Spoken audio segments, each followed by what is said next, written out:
right, so hi everybody. Today we are having a return conversation with Mr. Jon Siegel of the Madison area YMCA Mariners swim team. How you doing today, Jon? I'm doing great. How are you, Tori? Pretty good. So far so good. Happy 2021.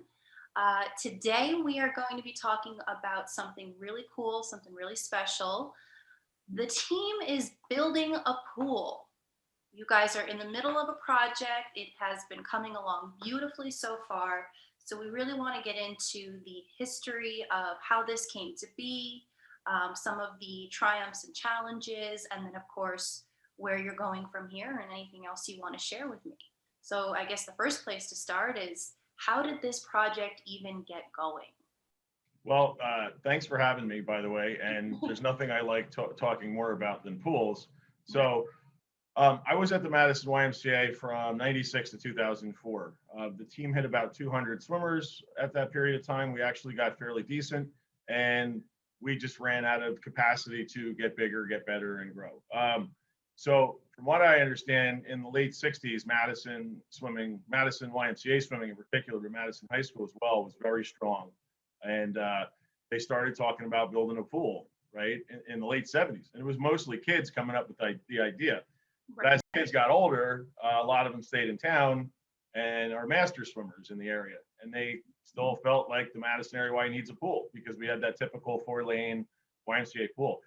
So this year, the Mariners carried 188 kids, and we were 100% off-site. We were using Fairleigh Dickinson, Drew University. In the summer, obviously, we were at a Thorne Park community pool.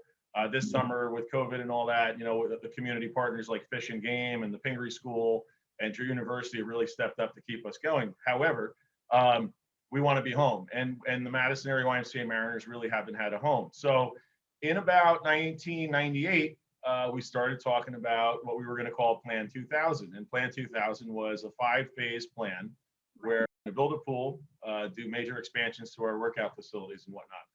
And when they did all the studies, the building, which was built in the 60s out of our old railroad station, was completely out of code for, a Disabilities Act and Fire Marshal Code and things like that. So there was no way they were going to let us build anything until we upgraded the rest of the building. So they went ahead and had to do the upgrades first, with the pool coming second. And over time, things happened. They started raising money in like 2006 to build a pool again, which wasn't far off that 2000, Plan 2000. And the economy tanked. So they didn't think it was a good time to be in a capital campaign. In fact, it probably would have been fairly insulting to the people we were asking for money. So a couple of years later, in 2013, my previous boss, Bob Conley, is also the mayor of Madison, called me up and he said, "Hey, we're going to build this pool." And the first person that we thought of, who we know knows competitive swimming, but also has a background in facility management, was you. And is it something that you would be interested in coming on board with? And I said, "Absolutely. Call me when you're ready." Right. And about a month later, he called me and he goes, "Hey, our head coach left. Would you want to come back sooner?" So I said, "Yeah." And from what I understand, very rarely in YMCA history I've been very involved with the project. Normally the architects and some other people are involved in the project and don't really talk to the swim coach as much as maybe I have been involved in. They don't really talk to the aquatic people as much as they've spoken to me. And we started talking about this pool, and the pool turned into, hey, we need all sorts of variances. We need all sorts of permissions from the neighbors. We need all sorts of things from the town in order to get this done, or we're going to build a small little tiny pool. And the town basically said, we're on board. Whatever the Y wants to do, as long as the neighbors are going to be agreeable to it, and we're not going to get in a whole lot of trouble, we'll help you. And they have pretty much every step of the way.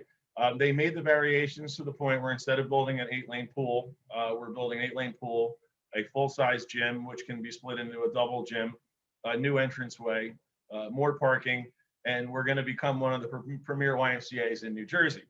Now, a premier YMCA in New Jersey is a lot different than, let's say, Wisconsin, or because we don't have space. So we've got to be really careful with what we do with our space. And the whole process has just been incredible. And that's kind of the history behind it. Right. Okay. So This is clearly a project that is approximately 20 plus years in the making. So from inception to this point where you're actually laying down the foundation, putting in the cement, I've seen the rebar, all that fun stuff that goes into building a pool. Why do you think it took so much time? I mean, as far as just the legal matters, of course, we can understand that there's a lot of red tape that you have to cut through. But from inception in the 90s to now, why did it take so much time? So a lot of it was money. A lot of it was building codes. A lot of it was that the Madison area YMCA is zoned residentially because we're in a residential neighborhood. So size of our building can only take up a certain percentage of the size of our lot as far as permeability. So we can't get rid of our parking lot because the code mandates that our parking lot is can sustain a certain amount of expected traffic. So it was really kind of a gray area, and getting this thing built there's been a lot of challenge. There have been a ton of challenges.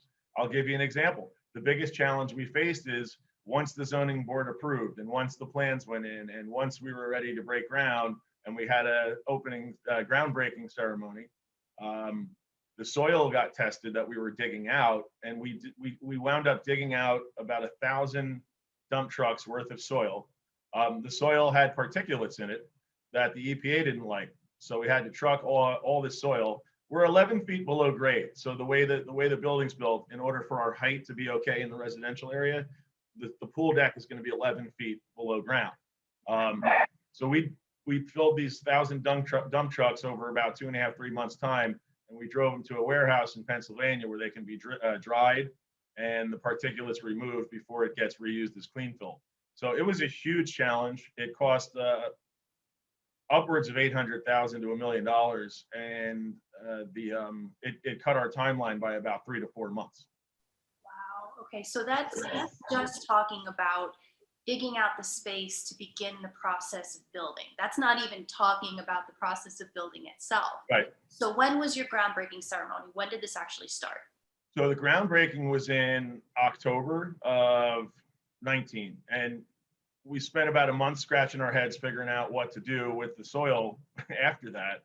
So we didn't really do anything. And my CEO who's a fantastic human being, like, she thinks of everything. She said, I don't want to be that person that has a groundbreaking ceremony and then the site just sits there for 3-4 months while we're doing nothing. And sure enough, as we broke ground, we really couldn't do anything for a couple of weeks as we were figuring it out. And I felt bad because I know her goal was never to break ground and not immediately have trucks there. So it was one of those strange things that just happens. It kind of reminds me of a lot of building projects that I've seen over time where, you inherit an old house and they say, oh, the house is good bones. Oh, the inspector came in and said, the foundation is in this state of being or whatever. And then they start actually knocking down the walls and they go, uh-oh, looks like. So what are some of besides just the soil to start with, what are some of the other unexpected things that have popped up so far as you guys have been going through? Well, one of the major issues was the cost. When we originally started pricing this out, it was about 2014, 2015. And, we were coming off a recession, so everything was kind of cheap. And not many people were doing construction at the time. So the price went up. As the price went up, that changed kind of. We kept on having to tweak the building a little bit to make it a little more affordable, a little more reasonable, and things like that. But the biggest snag was certainly the ground. We had no idea that was coming.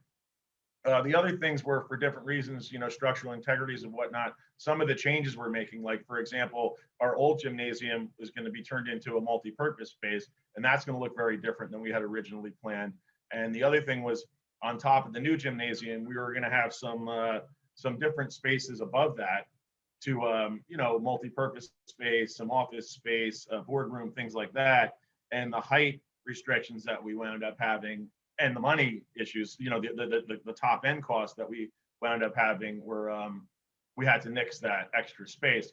But the biggest issue we really dealt with was, the Madison area YMCA has been very financially responsible. We've been very successful in a lot of different ways.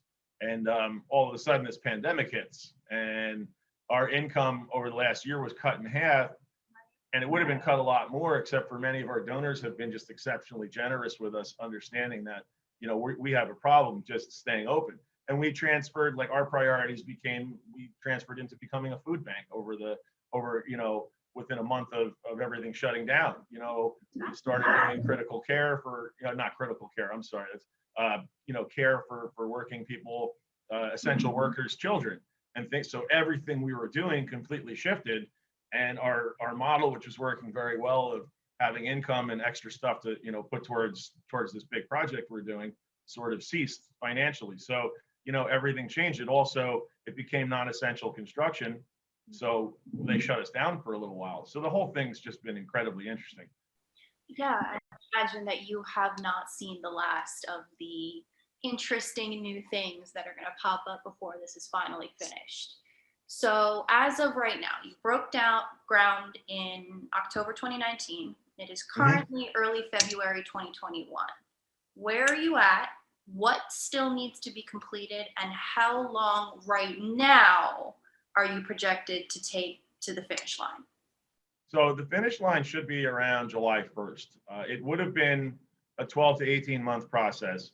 They should be closing the building up as far as windows and whatnot this week, which means no matter what snow, no matter what cold, whatever, they can keep working.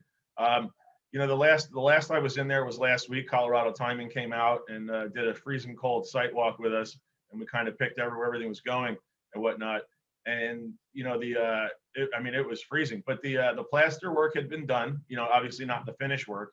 They were starting to pour the deck, and it's going to be. I really don't know anything about construction except for I walk through and I think like, oh, that looks like a Tonka toy I had as a kid and whatnot. And our foreman explains everything to me like little piece by little piece. Like I just know what the finished product I want it to look like. But there were a lot of things that our architect happened to be a swim official for about 15 or 20 years. And he was very useful he's been to a lot of pools. Obviously, I've been to a lot of pools. Like he was very useful in helping us kind of pick things out, situate stuff, things like that. So it's really been interesting. That's really awesome. I can tell you that I have a little bit of experience in the pool building process. When I was younger, when I was about 10, my parents broke ground on an in-ground pool in our backyard. So I watched the process of digging out the hole and then having it be filled with mud for a couple months because it was winter, and then all the process of putting in the rebar and everything else that went into it. And that whole process took a little over a year to complete from start to finish. And that wasn't even counting the fact that we had to put the rest of the yard back together. So I can only imagine, how much bigger a project this is. So you said you're projected to finish in July. Fingers crossed that comes across and that we get this, Are you excited for the team to get in the pool? What are you guys going to do first? I can't believe I didn't tell you about the other challenge. Uh-oh. So the other challenge we came across was our pool that was built in 1962, the 4-lane pool, which we're planning on keeping. It's going to become a warm water pool and, therapy and lessons and things like that. So when they started doing the engineering work for ultimately it's going to be one connected building, right? So the new building is going to connect and there's going to be a walkway from pool to pool. They found some structural damage, and we had just opened about 6 days earlier. We had just opened the small pool after the COVID shutdown. We had just passed inspection. We had just gotten all our COVID policies approved by the health department. So we were open for 5 days and they closed us. And they had to tear down the walls and put up a new, partially new walls. New beams and stuff, weight bearing columns, and a new roof. So that meant we had no pool at all since we had a pool for 1 week, 5 working days. I say we were on our 6th. We were 2 hours into the Monday. So we really haven't had a pool since March 15th, March 18th when we shut down. So it's been very interesting.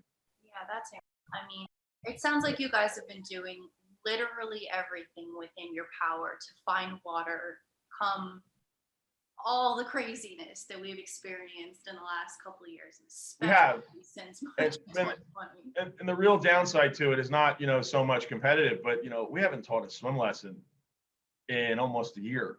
And we haven't had a water safety skills thing. We did a couple of online things and we went and visited the camp. Like normally our camp comes and swims. Normally we have a daycare facility. It's actually a school. We have an entire school, the Madison Y does. and the Kirby kids, the Kirby Foundation helped us with that. They haven't had swim lessons, and that's really like part of their day to day. But they're still not even allowed to get on a bus. So even if they did, we couldn't do it. So that was a big snag. I'm sorry I didn't recall that before. Hey, Trying not to think about it. it just seems like reminds me a little bit of a Matryoshka doll, where you open it up and there's another one inside. You open it up and there's another one inside, and it just keeps going. And hopefully at some point you guys are going to reach an amazing, gorgeous finish line, because everything I've seen so far, and obviously anybody who's watching right now will be able to go to the Madison YMCA Mariners swim team Facebook page. You can see the progress shots. You can see everything related to this pool project. You'll be able to get the updates as the team is, making it happen.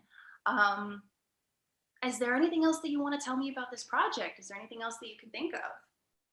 I mean, I'm really excited about it. I'm really excited about how we can help people down the road. I'm really excited to be able to expand our lessons. We've had a waiting list for lessons for about 15 years. We haven't been able to teach all the people that want to learn how to swim.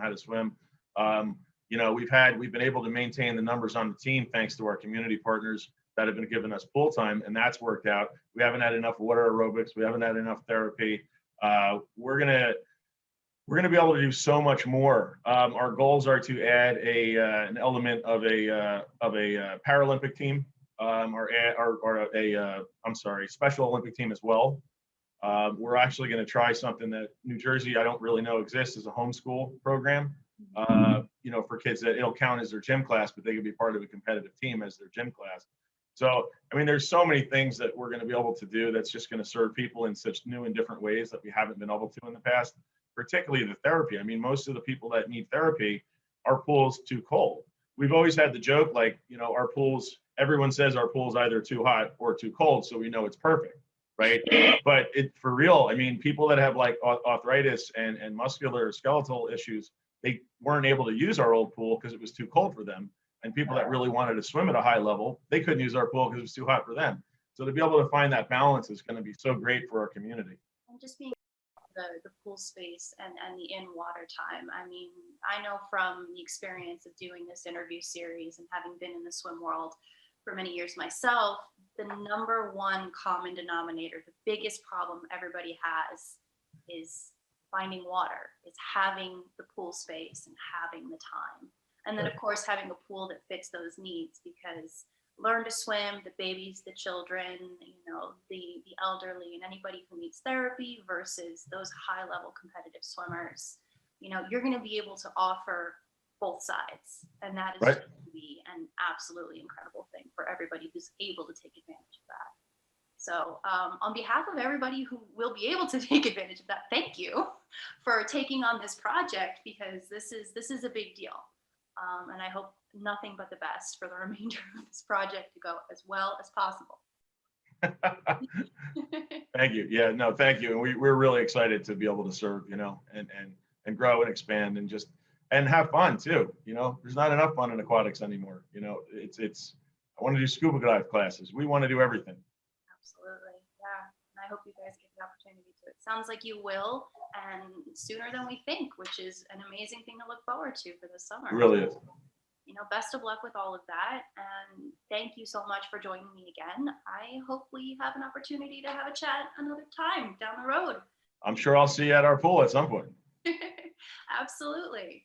So, as I mentioned before, anybody who's interested in keeping up with the team can go on the Mariner Swim Team Facebook page. And of course, have a wonderful rest of your day. John, thank you. Thank you.